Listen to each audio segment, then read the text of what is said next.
decision to go for. But then again becomes tanky as the later the game goes. So this might be a problem because now they're going to be faced up against a Farsa Harley with the Granger. So let's see how Alpha7 will survive the onslaught of Pro Esports. There really is a good chance that they'll be the ones setting the tempo, and Alpha7 will just be forced to react. But look at the DXP lane and how this Alice here in this matchup will handle, of course. But in the mid, oh, this is not the start that Alpha7 wants. Go if they don't lose anyone. Best player, Cold and Shark are going to be playing for stability for one another. Just control the river, make sure it's all good so that Zia can get the farm. And if they can, and if only it looks like it's going to be a good chance, you get some kills early for best player 1 to start getting his items such as the concentrated energy. But if it's way too risky, you don't need to take it.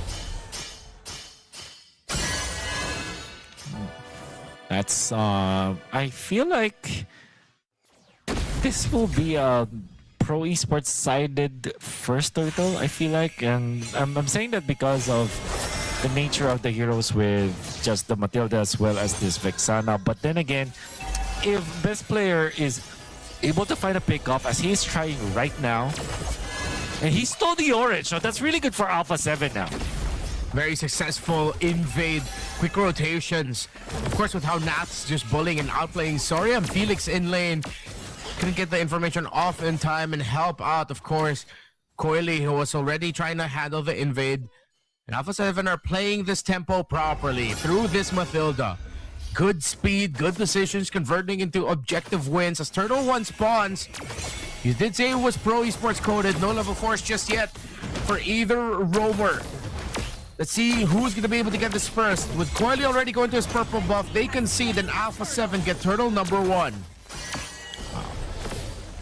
That's Alpha7 just nailing it.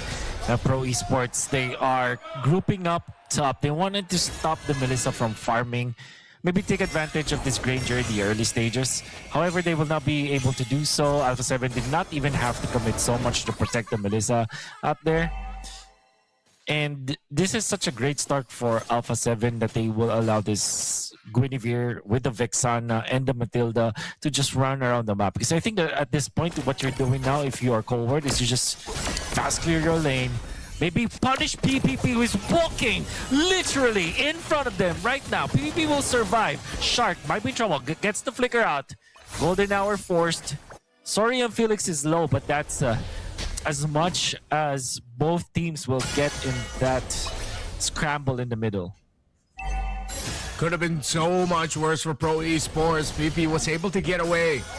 Alpha7 still holding a lot of the priority in the river, in the center of the map. Soria and Felix has been left into just trying to manage this Alice. But with Coily going down to the bottom lane, maybe they'll be able to find an opening there. PP stops Zia and Shark from comfortably making it into the gold lane, while Kozen is now able to get all the last hits and maximize the farm in the minions.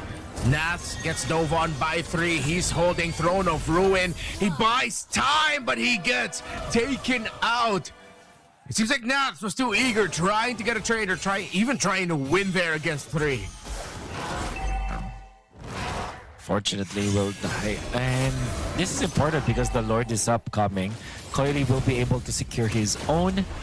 You can see the reaction coming from Pro Esports when they saw Alpha7 commit a lot of heroes around the purple. Kozen just fast cleared his own wave. And with the threat of losing some minions, Zia had to just call everybody to just back out of there and get back to the lane. Now here comes the start of the fight. Frozen moment, lots of little snapshots. Golden hour, really good too. And you saw best player 1 there, hang time up in the air.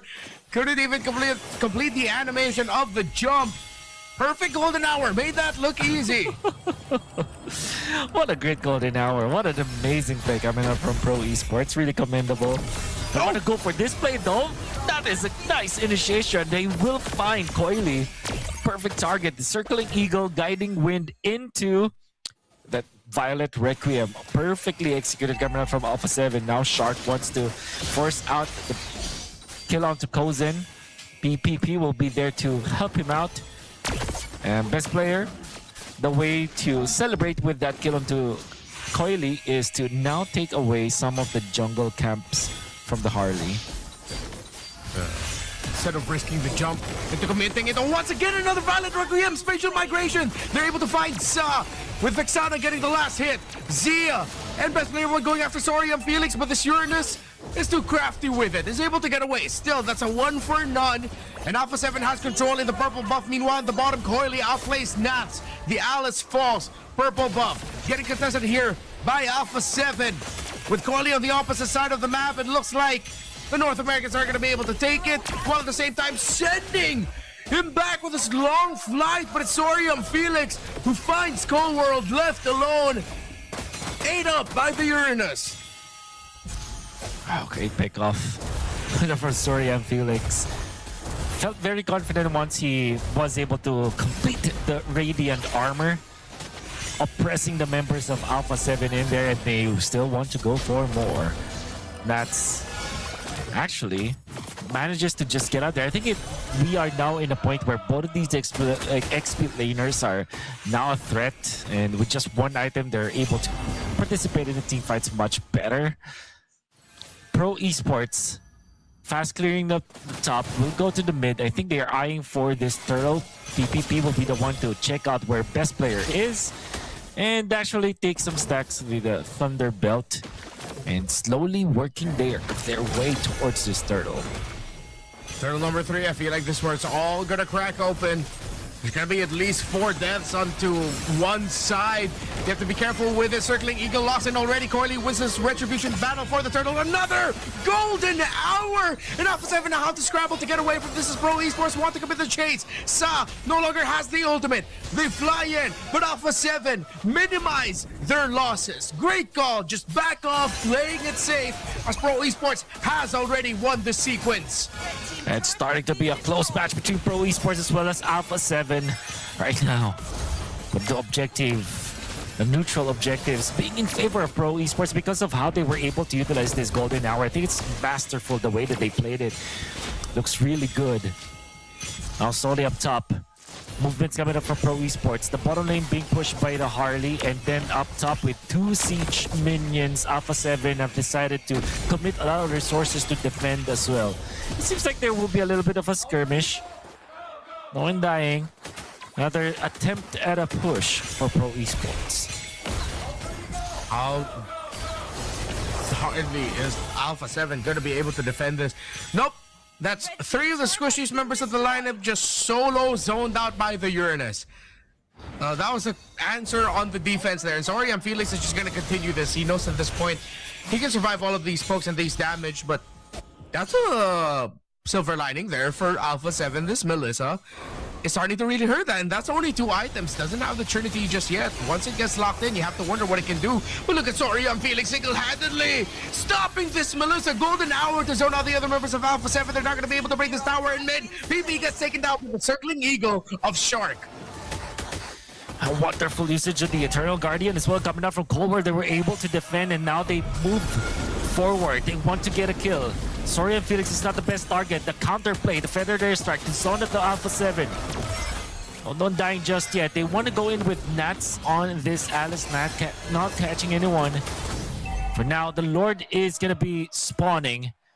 And it seems like with all of everything that happened in the middle, Zia was able to slowly push the top lane and will collect a lot of gold for his team. But will they have enough time to get into the Lord? It seems like they will be able to get to the Lord.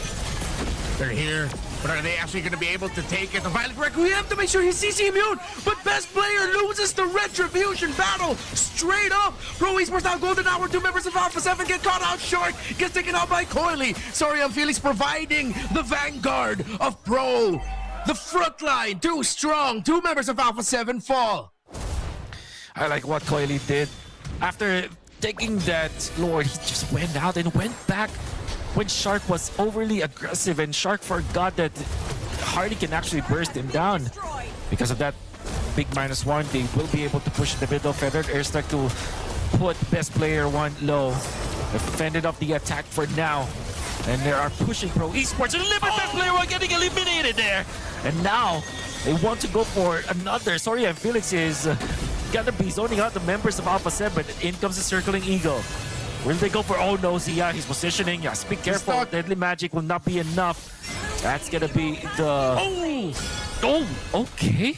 How did it get there? Cardi had to go back. He spaced escape through that. His hat was there. He was already running away, but he just decided to go back because there was another member of Alpha7 blocking his escape. And of course, he ran straight into the Melissa, circling eagle to try and provide the space. But the feathered airstrike from Sa far away means that Alpha7 will only lose the Holy Shield, but at this point, all shields are about to go down anyway. Could have been a big loss, but Alpha7 recovered and defended really well. Whew. All things considered, yeah, they don't lose any of their Holy Shields.